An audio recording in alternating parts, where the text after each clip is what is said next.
bad creatures, I know. Mi sono avvicinato per obbligo, perché all'età di 6 anni nostro padre ci obbligò a studiare musica e voleva facessimo pianoforte. Allora mio fratello voleva suonare la batteria e non gli fu permesso. Io invece per ripicca dissi o il violino o niente, e allora dissero ok, il violino sì, va bene. Allora cominciai a suonare il violino, ho fatto 7 anni di conservatorio di violino e non l'ho mai poi usato sul palco, però no. Perché poi per errore, mentre avevo 13 anni, 14 anni, ascoltai una casetta di Lou Reed e da lì il violino l'ho tolto e ho cominciato a ascoltare altro, e poi con una chitarrina da solo ho cominciato a strimpellare, ma non ho fatto mai una lezione e si vede, insomma, non è che sono un chitarrista di quelli stratosferici, per cui tutto molto da solo, e da lì poi punk, contro punk, varie esperienze, insomma.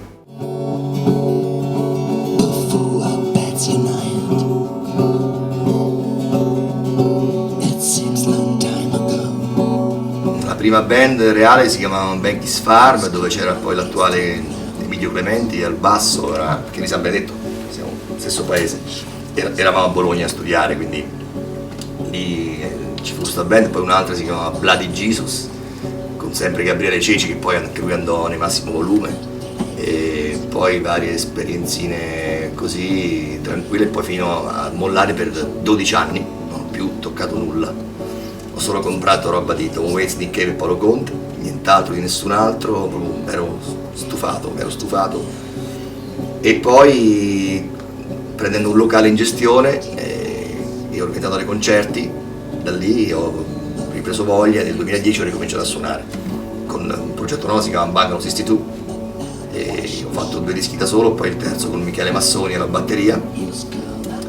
Poi da lì la voglia di cambiare completamente e fare quello che davvero mi sentivo di fare in quel momento, cioè personalizzare totalmente, cioè assumersi tutte le responsabilità degli errori che faccio, quindi metterci proprio il nome Paolo Forlì, anche se diciamo un po' bluesizzato, americanizzato con Lee.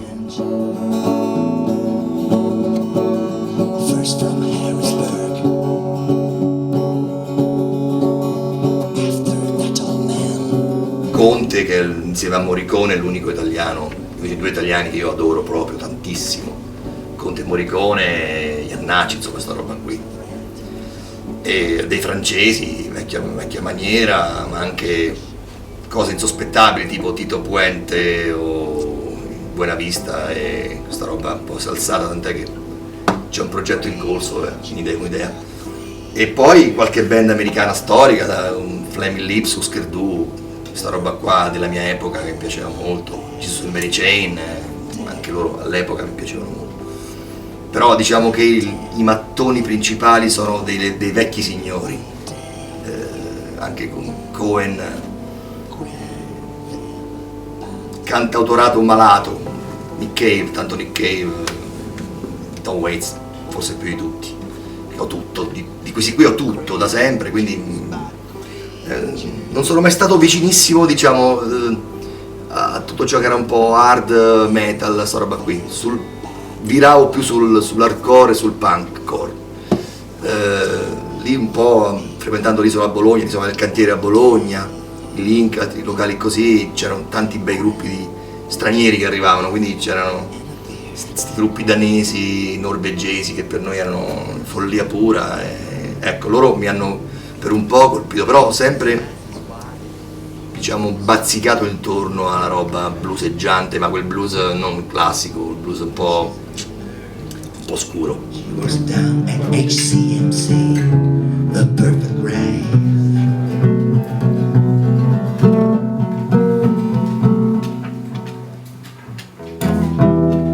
He arranges his tinsel. Io do molta importanza quando si esce con un disco, con un pezzo, non si deve uscire secondo me così, tanto per cui quando esce un disco c'è un lavoro dietro di almeno un paio d'anni. Cioè io già ho in testa il disco che uscirà fra un anno, non ho fatto nulla ancora, però butto giù un sacco di cose che verranno buttate e resterà qualcosina che poi andrà a essere amplificato, perché poi quel disco rimane e te lo senti. Quando un disco rimane e sei incazzato perché c'è un passaggio che non ti piace, quello non torna più indietro. E ci sono dei dischi che fai e allora ci vai cauto e tante cose le vivi e cerchi di dare un taglio, no? Un taglio che deve essere molto, molto deciso a quello che vuoi fare, molto deciso. E secondo me un disco deve avere un taglio, anche se fai dei pezzi diversi dentro, ma devono avere un taglio netto e deciso, sicuro. Dico. Per cui l'idea di Minneapolis era già quella lì di dare molto molto scuro, creare un secchio dove buttare tutto lo scuro che c'era dentro, ed è tutto in quel disco lì. Perché chi mi conosce sa che non sono una persona molto scura, molto riservata, io parlo molto, rompo i coglioni, rido, scherzo, e invece in quel disco c'è tutto lo scuro possibile e immaginabile che ci possa essere. Poi c'è un lavoro di scrittura metrica che deve essere, che io parto sempre con la musica e poi arrivo dopo con i testi. Metrica non per forza rimata, ma delle vocali che stiano bene con delle note. Per esempio per me una U sta meglio che una I in certe note, in certi passaggi, quindi devi trovare un concetto che stia bene e che abbia dentro una U, per dire. Quindi sono giorni frenetici quando devi suonare e registrare, che poi io solo con Mattia Coletti registro e lui, siccome non c'è mai, lo devo avvisare 6 mesi prima, quindi quando fissiamo e se lui arriva in quei giorni deve essere proprio pronto, perché poi se aspetti troppo i pezzi vanno avanti e non li fermi più, e invece devono essere fermi lì. Un pezzo è vivo, non si ferma, lo vuoi cambiare, no? Quindi devi trovare i tempi perfetti per farlo arrivare maturo al record.